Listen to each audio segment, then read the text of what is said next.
हरियाणा लोक सेवा आयोग ने एचसीएस एंड एलाइड सर्विस का रिजल्ट घोषित किया। 100 पदों के लिए सिर्फ 61 चयनित।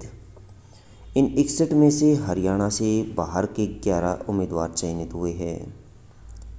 हरियाणा लोक सेवा आयोग ने एचसीएस एंड एलाइड सर्विस के 100 पदों पर बुधवार को फाइनल चयन सूची जारी कर दी है। दोस्तों, इन 100 पदों के लिए 61 उम्मीदवारों को चयन किया गया है। 61 उम्मीदवारों का चयन हुआ है। इन चयनित 61 उम्मीदवारों में 11 उम्मीदवार हरियाणा के बाहर के राज्यों के हैं।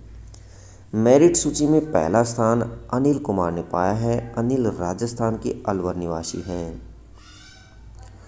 टॉप 10 रहे उम्मीदवारों में से एक उम्मीदवार हरियाणा से बाहर का है।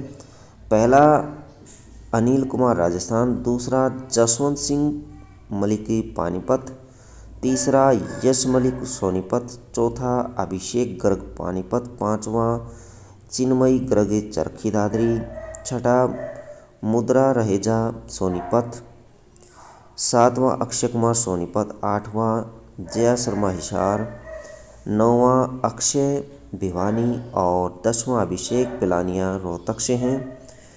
इन 61 चयनित उम्मीदवारों में से 44 जनरल के हैं, 6 अनुसूचित जाति के हैं, 3 बीसीए के हैं, 1 बीसीबी से है, 6 ईडब्ल्यूएस से है और 1 ईएसएम जनरल का है। मुख्यमंत्री मनोहर लाल ने कहा है कि जो 39 पद रिक्त रह गए हैं उन्हें आगे भेजे जाने वाले आग्रह पत्र में शामिल कर लिया जाएगा।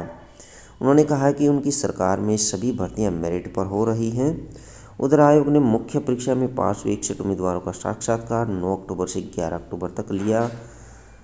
बुधवार को दोपहर 2 बजे तक साक्षात्कार प्रक्रिया चली। शाम 4 बजे तक रिजल्ट घोषित कर दिया गया। हालांकि इस भर्ती को कई बार हाई कोर्ट में चुनौती दी गई, मगर भर्ती प्रक्रिया पूरी हो गई। वह चयन हाई कोर्ट में लंबित याचिकाओं के अंतिम निर्णय पर निर्भर करेगा। इन चयनित 61 उम्मीदवारों को कैटेगरी अनुसार पद बाद में आवंटित होंगे। रणदीप सिंह सुरजेवाला ने तंज कसा। कांग्रेस महासचिव और राज्यसभा सांसद सदस्य रणदीप सिंह सुरजेवाला ने एचसीएस एंड एलाइड सर्विस के रिजल्ट घोषित पर बयान जारी कर तंज कसा है।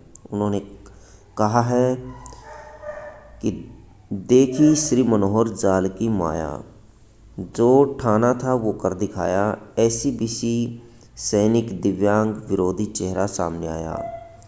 एससी की कुल 18 सीटें थी, केवल 6 भरी गई, 12 पदों को खाली रखा गया। बीसीए की कुल 10 सीटें थी, केवल 3 भरी गई हैं, 7 पदों को खाली रखा गया है। बीसीबी की कुल 5 सीटें थी, केवल 1 भरी गई और 4 पदों को खाली रखा गया है। ईएसएम की कुल 6 सीटें थी, केवल 1 सीट भरी गई, 5 पदों को खाली रखा गया है। दिव्यांग श्रेणी की कुल 4 सीटें थी और 4 को ही खाली रख दिया गया है। ईडब्ल्यूएस के अलावा एससी समेत आरक्षित वर्गों की कुल 37 में से 26 पदों को खाली रख दिया गया।